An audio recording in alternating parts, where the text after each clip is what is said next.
In today's video, we'll be talking about emergence profile when we do diastema closures. So whenever we are doing a diastema closure using composite resin, it is an absolute necessity that it mimics the contacts and contours of the natural tooth.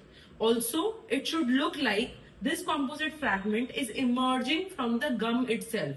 This is what is essentially called the emergence profile.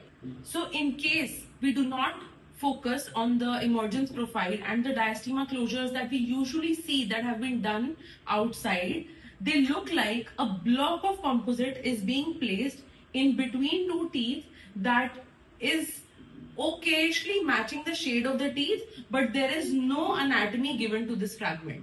So having a good emergence profile helps us in achieving a non-flabby soft tissue profile, because the composite helps the soft tissue or the gum around it to adapt around it meticulously.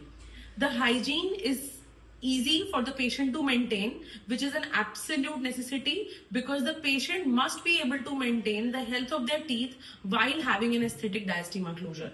And the third is when you give them an emergence profile that is absolutely mimicking the natural contact and contour of the tooth, you are able to achieve a very natural looking aesthetic for the patient, which is a very big win-win situation. If you want to learn how to create an amazing emergence profile in your diastema cases, comment masterclass to register for the same.